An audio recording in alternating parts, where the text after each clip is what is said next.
Yeah, so welcome to my much anticipated session. I actually didn't start working on this in the holidays, that's slightly untrue. No, but I have been quite keen to talk about all these dangerous things. So, essentially we're going to talk about topics. Actually, I might skip ahead one slide, because a couple of slides actually.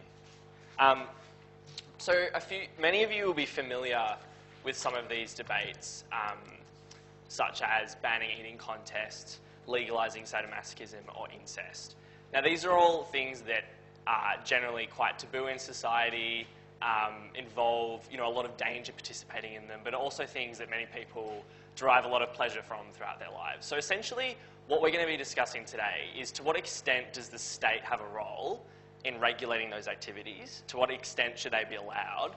And what are some different arguments you can use in a debate to justify why those activities should or should not be allowed, and the extent to which governments have a role in regulating them?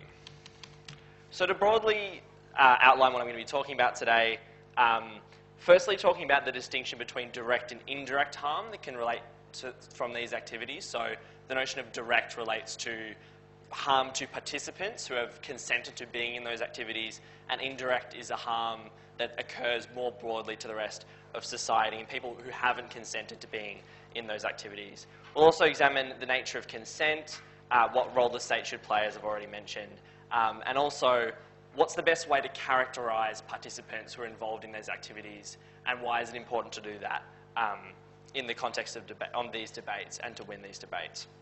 So can anyone give me an example of a dangerous activity more broadly? Smoking, good. Nice one, Simeon, living life on the edge. Any others? A bit more dangerous than smoking. Yeah, okay. Contact sports, good. All right, that's a pretty good bunch. So here's some general ones. So what do all... No, I'm leading up here, Nisha. So what do all of these activities have in common? So other than the fact that they're dangerous, what's another thing that they all have in common? Bad consequences. Okay, so they certainly all involve an element of risk. So they're all very risky. Sorry. Yeah. So the government does intervene in some of them, but just more. That's right. So what Nisha said was really important. They're all activities that many people do derive pleasure from, and this is extremely important. So during these debates about things like eating contests or incest or sadomasochism, it may seem like a very foreign activity to many people here. It may seem like this kind of something that crazy quacks do and derive no benefit from, where they're forced into these activities. But it's really important to keep in mind that these are all activities that actually form an essential part of the daily lives of many people. So if the state isn't involved at all, there's a lot of people out there who are really interested in participating in this stuff, and it involves, it's a really large part of their lives. So we've also noted these are very kind of divisive activities, like public opinion is very divided about them as to whether they're a beneficial thing. So what's the state's attitude and response to such activities? So we've already heard a little bit about how they're very dangerous and why the state would potentially want to intervene there. So that's an example of how there can be a policy response to these activities. We can put regulations on things like sadomasochism or eating contests or incest. We can also ban some activities altogether. So we heard from Samir the idea of IV drug use or some other potential drug use. We've seen Western states across the world implement their war on drugs over the last 50 years. But another way that states can have an attitude to these activities is a moral attitude. So some are explicitly condoned and celebrated, like contact sport, which Nisha mentioned before, and others are denounced, like illicit drug taking. So it's very important to realise that even though all of these activities may look very similar in that they all involve a certain amount of risk and a certain amount of benefit to participants, the state has a variety of different attitudes to them depending on a whole range of factors. So I've already mentioned that these are some classic examples of debates that you have in relation to these issues, and keep these in the back of your mind as we proceed today. So firstly, let's have a look at what harm these activities can cause and how we can divide up looking at different types of harm. So we firstly have direct harm to participants. So this can involve physical, psychological, emotional damage. So for example, in contact sport or skydiving, it's clear that that all involves a risk of physical injury, and we all know that drinking alcohol or taking drugs can affect mental health. But a much more interesting type of harm that's really talked about, certainly in average instances of these debates, is indirect harm. So this occurs through a much more sort of like nebulous and unclear process, because when people are involved in activity and there's a risk of harm in that activity and that actually comes about, it's very clear to be able to say, well, clearly they incurred that harm because of their participation in that activity. But indirect harms are much harder to kind of pin down to a cause in a concrete way, in the same way that you can with direct harms. So another way that these dangerous activities can cause harm is influencing the way individuals act in terms of influencing societal norms. So this is essentially just a fancy way of saying that these activities affect the way that people behave more generally, including those who aren't directly involved in that activity. So for example, obviously sports like boxing or mixed martial arts or wrestling can cause direct harm to their participants, in that those people take on the risk of incurring physical damage. But it potentially also changes the way that society looks at violence more generally. So if people think that they're more likely to use a wrestling move on people in the street, or they're more likely simply to punch people in response to a confrontation rather than not punch them because they've watched so much boxing, that is a risk that everyone in society is affected by. Not only those people who've taken an interest in boxing and opted into that activity. So similarly, with an example like prostitution and pornography, this can all change the way that society views sex. So people who've never watched pornography or engaged in prostitution are affected by the actions of those who have. So that's incredibly important to keep in mind in these debates, because when you're looking at whether to regulate an activity or ban it altogether, it's not only the interests of the consensual parties that are involved. So why is this distinction important? Does anyone have any ideas specifically why? Not only is it an interesting distinction, but why is it really important in debates? Yep, Joel?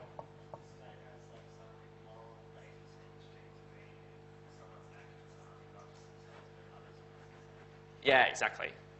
Yeah, absolutely. So, and what you touched on there particularly is that people who haven't agreed to be in the activity haven't consented to that possibility of harm. So what's crucial to this is people who are completely knowledgeable about what risk they're incurring by going into activity, they have a very different, they're in a very different state of mind and have incurred a very different set of responsibilities to people who've never heard of that activity or who've never tried or wanted to actually participate in that activity. So as Joel said, it's very likely that states are going to want to protect those vulnerable people who haven't made any choice to opt in, rather than just those people who've opted into that activity themselves.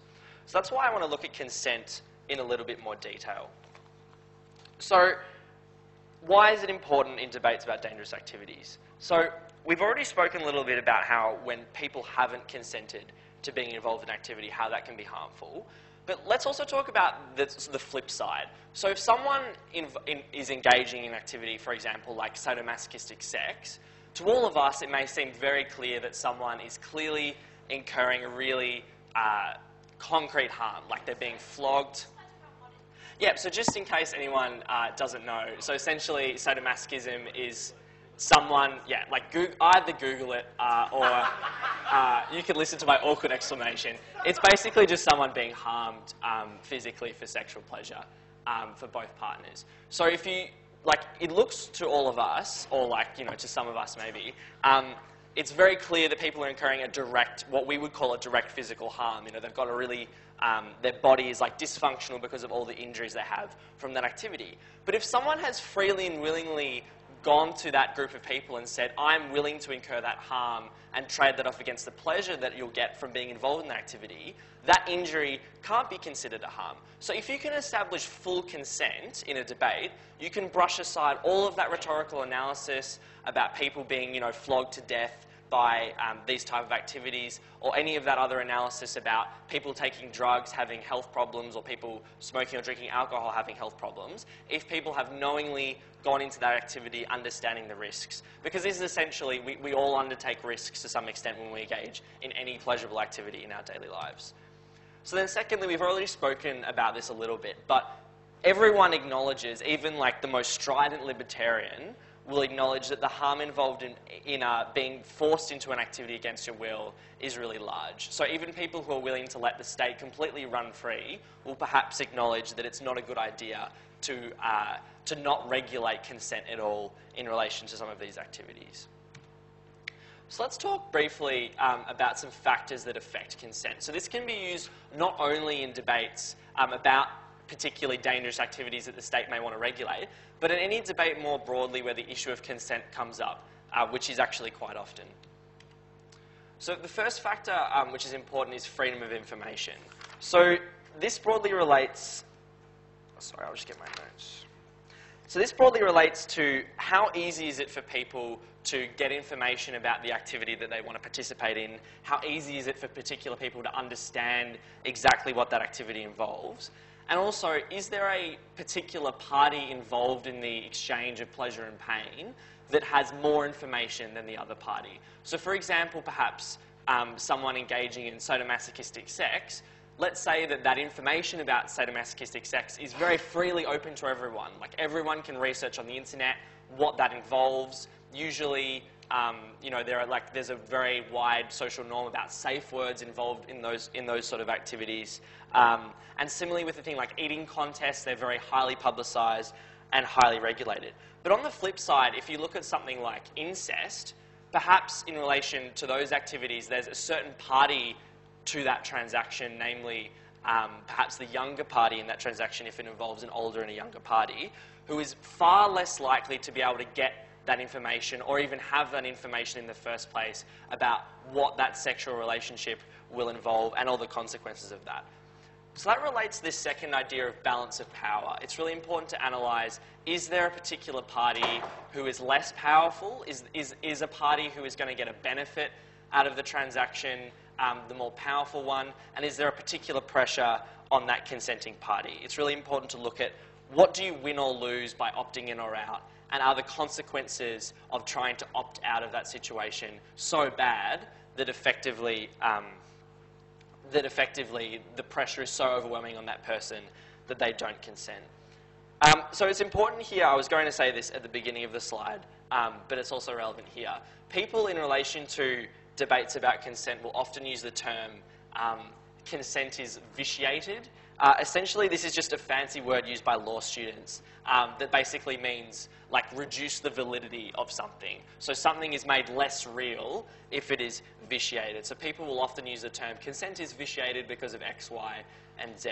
So these are all factors that will reduce or vitiate that consent in relation to those activities.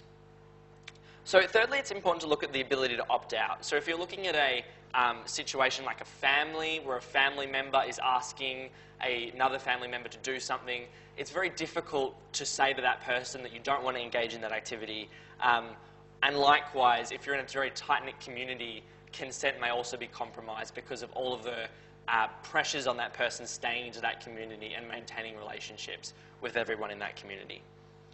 And just lastly here, so when weighing up the probability of harm of an activity, which is essentially how likely it is that a risk in relation to an activity is actually going to come about, and the seriousness of that harm, so how bad it will be if something goes wrong, that will determine what level of consent is required. So perhaps into something like, in relation to something like sadomasochistic sex, because the probability of you being hurt so much by that activity that you're like, it's like beyond you're beyond able to function when you actually go about your day-to-day life. Because that is so high, and perhaps that potential seriousness of harm is so high because you know your body is completely wrecked, the level of consent in relation to the activity is extremely high.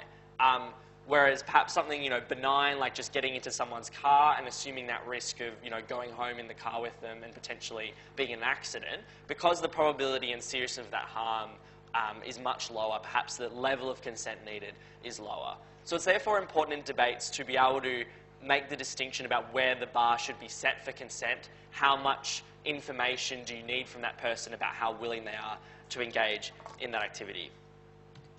So that might be a little bit complicated, and I'm just trying to get through to make sure we finish in time. So quickly, are there any questions about any of that? Is there anything anyone's unclear about or anything they find interesting that they'd like to discuss further? Yeah, Joel.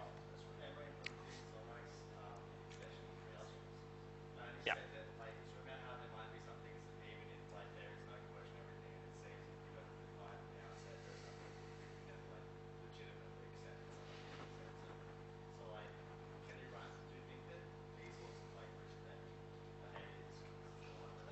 Yeah, so you're essentially saying that because they have other effects that are so bad on society or on people, that even if these factors are fulfilled, like, you should just never allow that activity.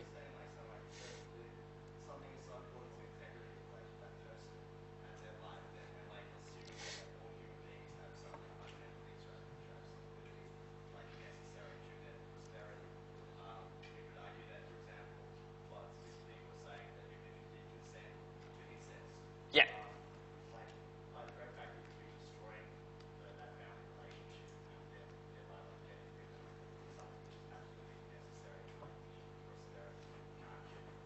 Yeah, exactly. So that's not only an argument for why perhaps, like, even if all these factors are fulfilled, that activity, we should still stop it from occurring. But it's also just a reason, as you said, why, like, consent isn't even there in the first place. So when you were talking about, you know, of course it's going to destroy the family relationship, like, I think that's really important to talk about, like, the probability of harm, right? You can say the probability of harm of you wrecking your relationship with your family because of incest is like 95% out of 100.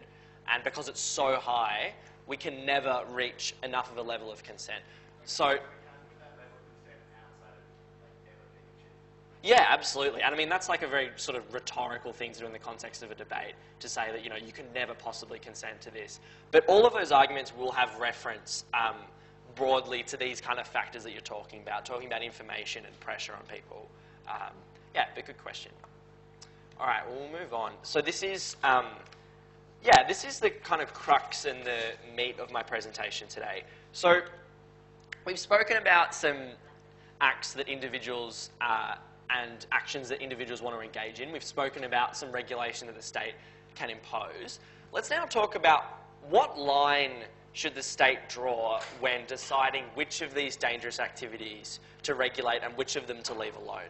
So we have many different conceptions of this. So perhaps it's individuals should be able to do whatever they like, free from the interference of the state, unless they don't consent to the activity.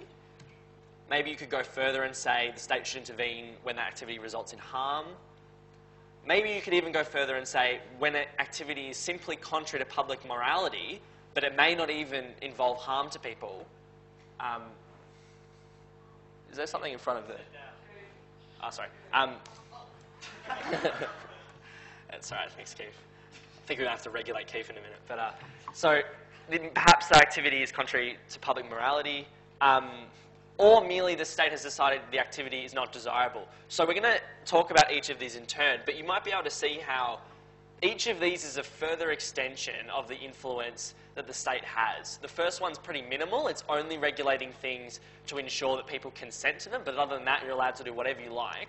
And on the furthest end of the spectrum, we've got things that people can consent to, don't result in any harm, aren't contrary to public morality, but merely the state has decided that they're not desirable and therefore that should be regulated. So we'll go through each of these in turn and we'll take it nice and slowly because this is quite dense stuff. So the first conception of when the state should intervene is to ensure that consent to activities is valid. So what this sort of perspective would support are laws that encourage and ensure valid consent to dangerous activities. So we see many examples of this in our current Victorian society. Can anyone think of an example of a law that encourages valid consent? Yep. Yeah, exactly. Yeah. So I had it on the slide, but yeah, essentially the criminalisation of rape and ensuring that consent to sex is valid is a really good example of this. So that's what that sort of perspective would support, but what sort of laws would it oppose? It would oppose a law that's interfering with otherwise consensual activities, even when a harm is potentially caused. So an example of this is one that we've already touched on a little bit in the context of the sadomasochism debate. So currently in Victoria, essentially if you engage in sadomasochistic sex, you're essentially engaging in assault against that other person. So if you were brought before a court of law and you're accused of engaging in that type of sex, and you said, Your Honour, the reason I was engaging in that activity is because the other person wanted me to and they consented to that activity, that isn't actually a defence in Victoria against that activity. So currently, in our state of the law, it is technically illegal to engage in this type of sex. So this type of perspective would absolutely disagree with that. They would say that even if there is this kind of direct harm to these people that might potentially occur, or maybe this nebulous indirect harm to the rest of society, in that it makes everyone think that violence and sex is a great idea, we don't care about that. We only care about valid consent, and when there is valid consent, then you can absolutely go ahead with that activity. So the broad justification for this is the idea that individuals and not the state are in the best position to determine what makes people happy. So you can see that this kind of perspective gives a lot of scope for people to have different conceptions of what they see as a desirable activity. It gives them the maximum freedom, therefore, to essentially decide what's best for them. And if you ever come across this sort of argumentation in a debate, it's very important to talk about, is it really, can the state actually make a value judgment about what activities are desirable, undesirable, and how happy they'll make people? And if you do give individuals free rein, is that the best way to ensure maximum happiness? And just the last thing you'll note there is that they think anyone from this perspective, which is sort of broadly sympathetic to like ideals of liberalism or individualism, which you might have come across, they would completely blow in the face of things like indirect harms, any notion that an activity can cause a wider harm to the rest of society just because some people engage in it. So that's some food for thought there about whether, that whole notion of societal norms influencing people is a valid one. Yep. Sorry, what about smoking? Passive smoking, is that an indirect harm or an indirect harm there? Because Yep. you haven't consented to be passive smoker. Yep. So just what kind of... Yeah, so that's a really interesting question. It's a bit of a combination of both, because it would certainly be an indirect harm in that people who are affected by passive smoking haven't consented to ingesting that smoke. But it's also a physical harm to them as well. So I think, it would probably be better put in the category of indirect harm.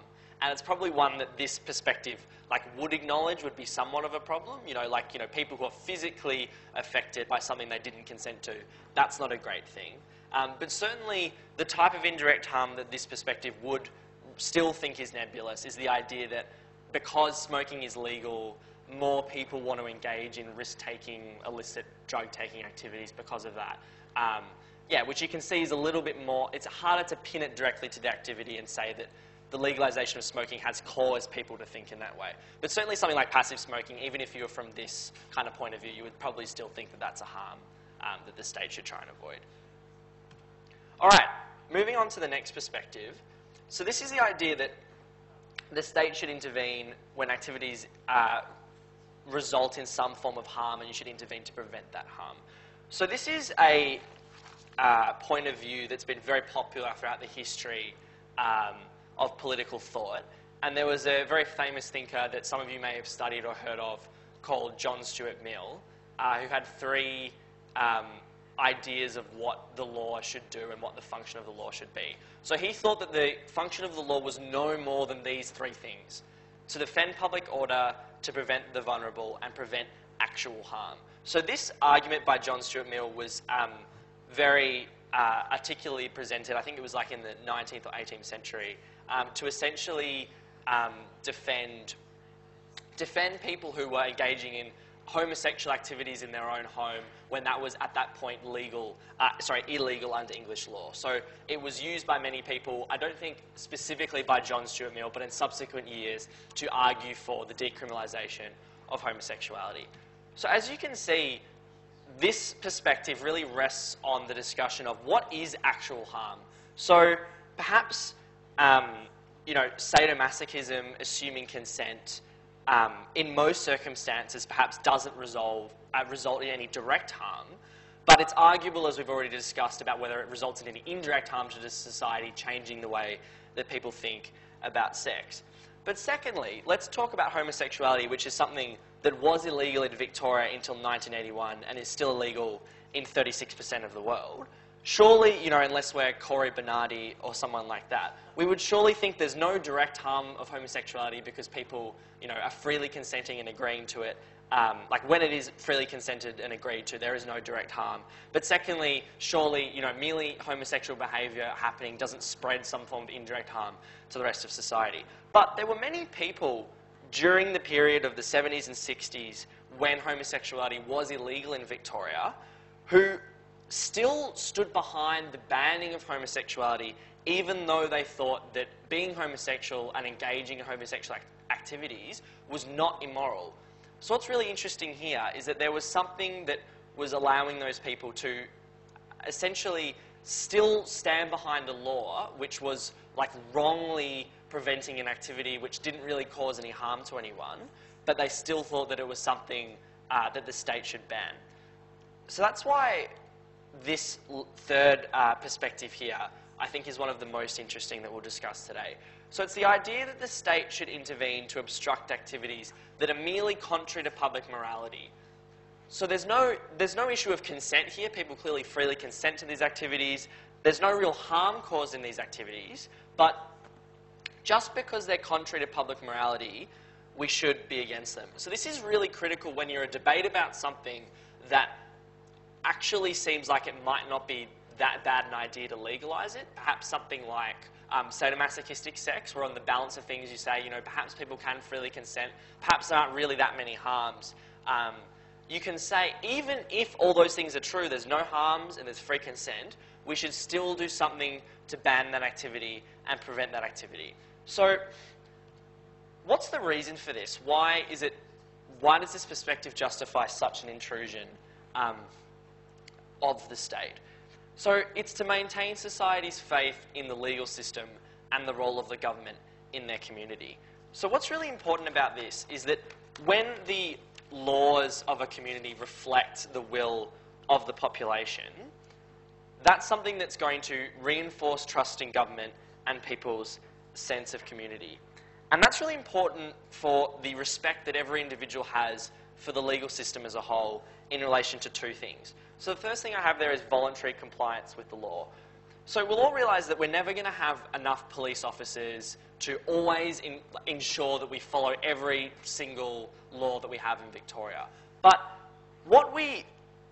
another reason that people might follow the law other than policemen forcing us to, or our fear of being prosecuted and put in jail forcing us to follow the law, is to follow the law merely because we respect the law. And it's much more likely that people are going to do this when that whole system of laws does support their broad conception of morality. So for example, if people let's say hypothetically, out of no rational reason whatsoever in the 1960s and 70s thought that homosexuality should be banned and the people who engage in it put in jail, or similarly perhaps with incest in a contemporary setting, so if those people formed a majority of society and then that activity was legalised, they would not merely be outraged against that decision, but they would probably also likely have the general feeling that the laws of the state don't reflect their own conception of morality. They'll feel like the government simply isn't providing a structure that they can have faith in, that all of their laws are going to be common sense laws that are for the benefit of the community. So when that kind of illusion that many people have that all laws are for the best benefit of the community are very carefully thought out, when that illusion is broken by the news that some activity that they hate has suddenly been allowed, that's really going to reduce that voluntary compliance with the law because people will lose their respect for the law. But a second thing that happens to people when they don't respect the law is they take the law into their own hands. So even though it's potentially completely unjust for someone involved in homosexuality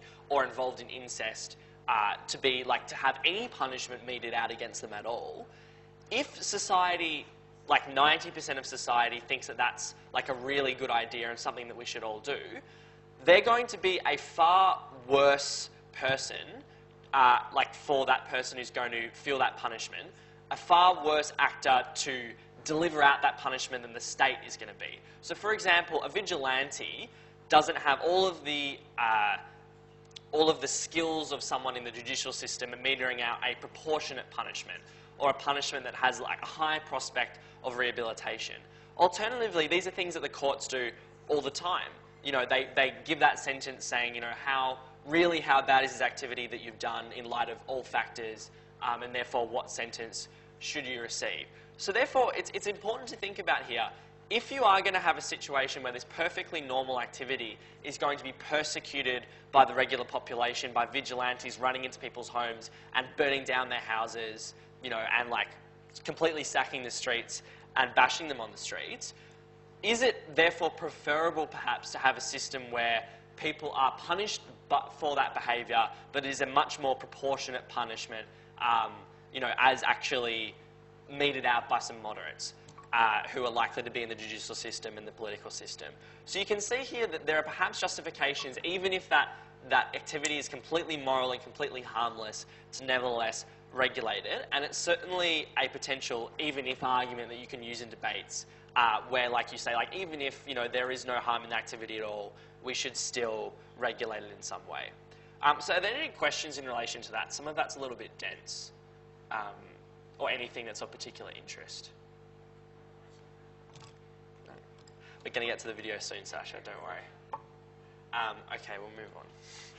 So then the last thing I want to mention here briefly is like the most extreme view of state intervention. So it's the idea that even if like the public is completely in favour of something like incest or homosexuality or sadomasochistic sex, perhaps the people who are in charge of the state simply decide that these activities ought not to be accepted by public morality. So this is a conception of the state that sees the function of the law and the state more broadly to set the moral standards for the public. It's to actually tell the public what to believe. So an example here could be if you wanted to ban contact sport in the context of the debate, you could say even though lots of people consent to this, everyone in society thinks that contact sports like AFL and soccer, you know, perfectly fine and shouldn't be banned, we should nevertheless be actually actively changing the minds of people and helping them realise that these, you know, terrible violent sporting games are destroying our communities and causing all sorts of other harms. So this is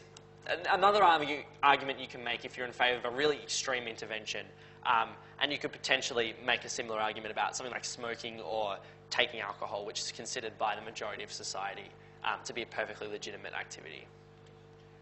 So very briefly, just in the interest of time, so there's also, it's just important to keep in mind, irrespective of principled arguments about why the government has like a right to intervene into a situation or why the line should be drawn in a particular way such that it's okay to intervene in a particular situation.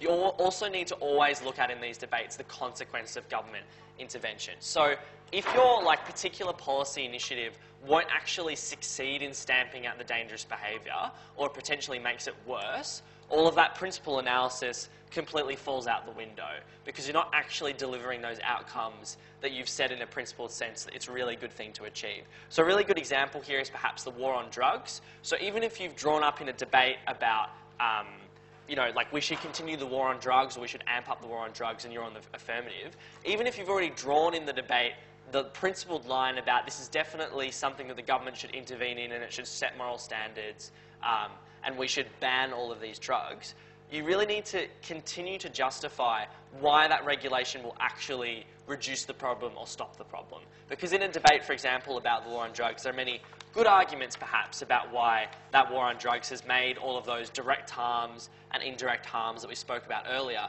in relation to those activities. Why perhaps it's made some of those harms worse in relation to participants and maybe also in society by giving money to criminal gangs. But anyway, that's a discussion for another day and just something to keep in mind.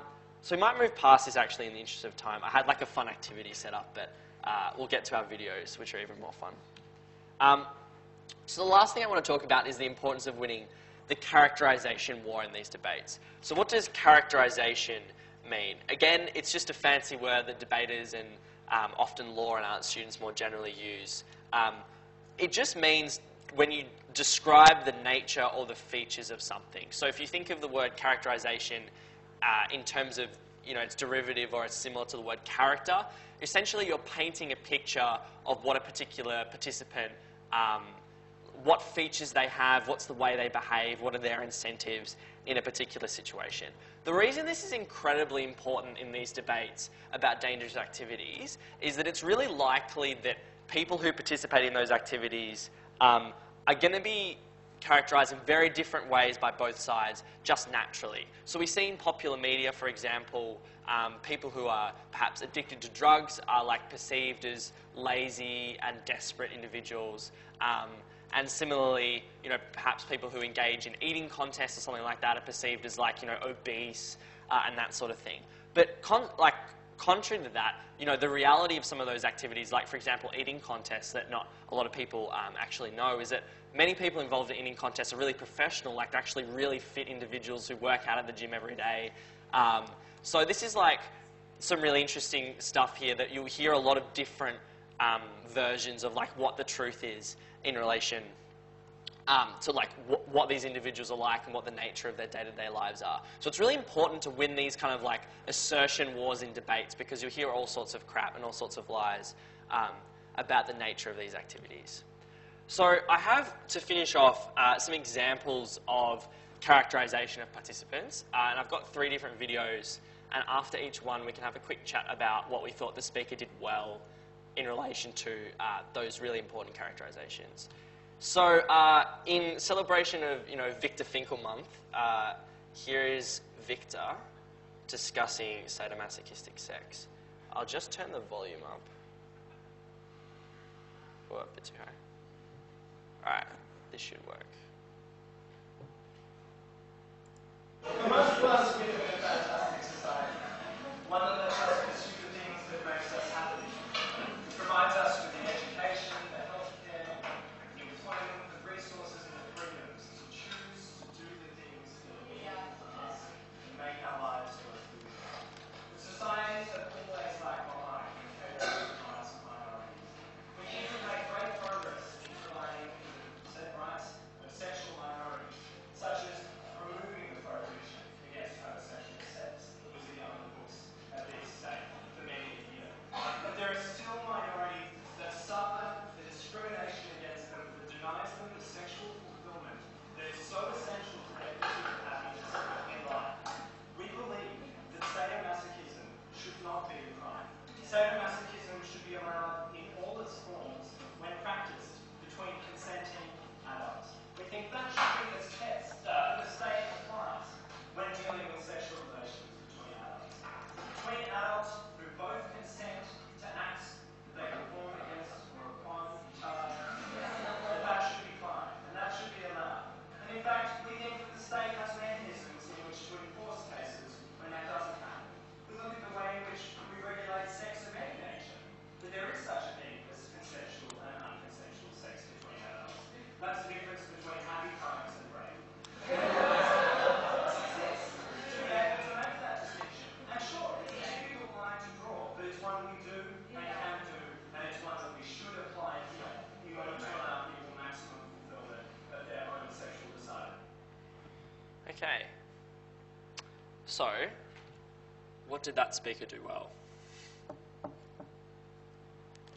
Particularly focusing on how did he characterize people involved in sadomasochism? Yeah, so firstly they consent. Did he say anything else about them as a movement? Yeah, Tim? He focused on the fact that they were both individuals. It didn't really focus a whole lot on the difference between age, right? So he's painted the picture as that one, that those two parties are of equal consent with that issue, and they're at an age that is capable of making that consent true. Yeah, he did kind of brush over the issue of consent a little bit there, didn't he? He kind of said, they definitely do consent. Yep, Samir? Yeah, absolutely. And these are people who just want to be sexually fulfilled and they're an oppressed minority. Yep, Joel?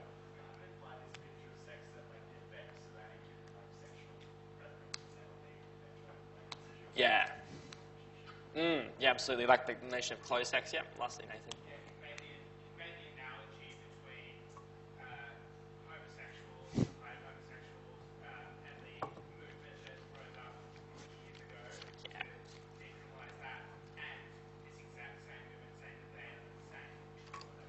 Exactly, yeah. And that's spot on, Nathan. That's actually the thing I thought was the most persuasive thing out of that passage, was the idea that, like, he took an oppressed minority, which we all, like, vast majority of people accept were wrongly oppressed and have now rightly gained liberation from that oppression, and drew a really clear line between those two groups. And it's very, like, crafty rhetorically. Whether there is a clear link between those is a matter for discussion. But secondly, yeah, the other thing he touched on was that issue of consent. He said, you know, we would assess the consent of participants on a case-by-case basis, as we do with all sects. So you can see how that he kind of cleverly sidestepped that whole issue, as Joel mentioned a few minutes ago, about whether consent to something like sadomasochism is likely to often be compromised, or whether inherently the assessment of consent to sadomasochism is inherently difficult. So that's a really good example of how he's characterised sadomasochism as really different in no way to any other form of sex, and we can simply apply the same rules to it, and there'll be no real problems there. All right, so this is in the context of a debate about eating contests, and this is the third affirmative speaker proposing why eating contests should be banned. We're nearly done. We'll have pizza in 1 second. What the previous speaker said, ladies and gentlemen, is that a lot of people die anyway. There's Formula One, there's boxing, there's extreme sports. You know, a lot of people die. Firstly, we think, ladies and gentlemen, the nature of these other sports is not to ingest harmful substances. So you can be Kobe Bryant without killing yourself at the age of 40, as opposed to that person who won a water drinking contest and who eventually died 2 weeks after. We think, ladies and gentlemen, that the fundamental nature of what you're actually doing is different. Because when you're aspiring to be Kobe Bryant, you're aspiring to be fit, you're aspiring to be healthy. When you're aspiring to be the Black Widow, we think, ladies and gentlemen, that's not necessarily the case. But second, we can then, ladies and gentlemen, that the harms in all of these other sports are mitigated by the rules. For instance, you're less likely to have Alzheimer's in a bloody face in boxing because there are gloves. But the difference is, in an eating contest, the rule is to incur the harm. The rule is to eat as many cholesterol-filled hot dogs as humanly possible. And we think, ladies and gentlemen, that when the nature of that particular sport, or when the nature of that action is to actually incur that harm unmitigated, because obviously they won't be giving you cholesterol-free hot dogs, because those probably don't exist, because those are processed foods, man. We think, ladies and gentlemen, if the rule is actually to put you in harm's way, we think, ladies and gentlemen, this isn't a particular sport that we want to condone. All right, what did he do well?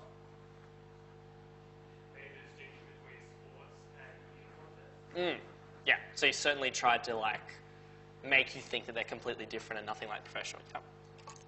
Characterise certain other sports in a way that was advantageous for them, but perhaps not actually true. Yeah.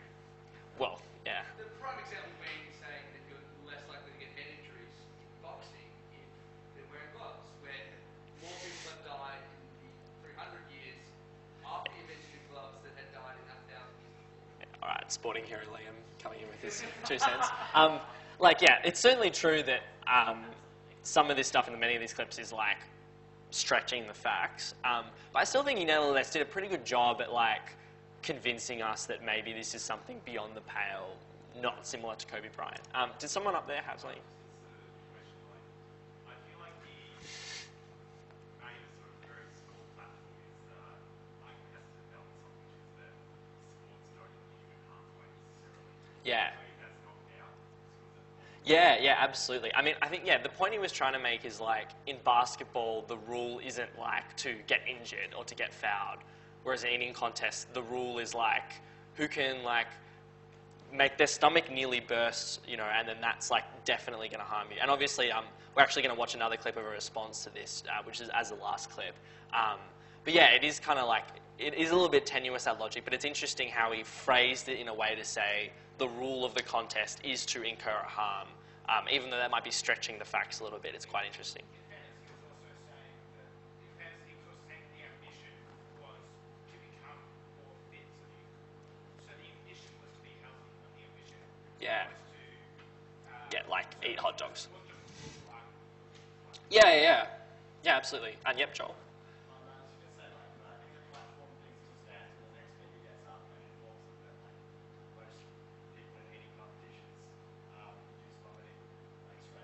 Yeah, well, Well, on that point, let's just look at our last clip. So this is the negative, so this was a debate at Australs a few years ago that's on YouTube. And this is now the negative reply speaker directly responding to what that third affirmative speaker said. So she is in favour of eating contests not being banned and continuing. We hope that these individuals are stupid people who are addicted to hot dogs, but people who have to train all of the time and know exactly what they're eating. Because Every that's weekend. the only way you can succeed in competitive eating. Could I just make like a 1-minute plug for proxies at the end of the session? Yeah, sure. Very carefully monitored their announced decision that they were entitled to make. We told you that there were many other sports where these harms existed and these guys weren't willing to ban them. They were willing to try to argue that the aim of being Kobe Bryant was not to harm yourself, but like the aim of competitive eating, unfortunately, was also never to become obese. Right? That is not the same reason, and as their calculus, it didn't fly. Yeah, so in light of what Asher and a few other people said, what do we think she did well as a response? Nice skirt. Thanks for that incisive analysis, Asher. Well, yeah, so like we've already discussed this a little bit in our criticism of the previous speaker, but her rhetorical focus was clearly on those participants adopting a professional attitude, and like in no way does that sport involve unnecessary physical harm. So as you've seen throughout the context of these last few videos, is that you can have vastly different conceptions in the debate about what participants in these activities look like, who they are, how much information they seek out, how much training they undertake in relation to those activities. It's really important, therefore, to make sure you go really hard line and own that characterization from your side, because often you'll get an adjudicator who may not know the intricacies of eating contests, they may not know much about sadomasochistic sex, and you get another side who's against you, who's going to be pushing the most convenient characterization for them. So it's therefore really important to always have in the back of your mind, right from the beginning of the debate, how are we going to put our preferred characterization right at the forefront of the debate, and what concrete examples are we going to use in relation to those characterizations to make sure that they don't sound assertive. So we heard there was a basketballer called Kobe Bryant who was mentioned a few times. Like that's just an example of like a really fit athlete. Even though that's perhaps not the best example to come up with in relation to that side of the debate or that debate generally. Examples in relation to characterizations just give you a clear image in your mind as an adjudicator about who we're talking about and what these participants look like or who they don't look like in the case of eating contests and Kobe Bryant. All right, so yeah, just to finish up, there's a few more. We spoke about those kind of cookie cutter debates earlier on about incest, and we've used those examples as we've gone on as debates that really centre around these issues. There are also some more complex debates involving these issues. So a few years ago at Easter's, we had one about individuals being allowed to opt into legally enforceable bans on vice activities. So that can certainly involve a discussion of consent, to what extent can people ever opt into a ban against themselves, who are going to be likely people who pressure people into putting on a ban against themselves. So in the debate that I was in where I did that topic, parents of drug addicts potentially are going to say, if you want to continue to stay in this house, you're going to have to put a ban on yourself in relation to that activity. That's some just interesting food for thought there about the issue of consent. Similarly, in relation to minor criminals converting their sentence into corporal punishment, that sounds like a pretty bad idea, something people wouldn't enjoy. Could minor criminals consent to that? I'll leave that up to you. And lastly, polygamous marriage. This is, again, actually more of a cookie-cutter one, but involves not only that issue of consent, but also how far the state should go in regulating an activity that's considered dangerous. Yeah, so that's all from me. Thanks very much for listening, and I hope you've gotten something out of the session. Just before Sam plugs proxies for the AGM, are there any last-minute questions? If anyone wants to chat in more detail about this stuff, feel free to come up to me after. Yeah. Sorry? While we're eating pizza, we can most certainly watch a pizza eating competition. Yeah. Thanks, everyone.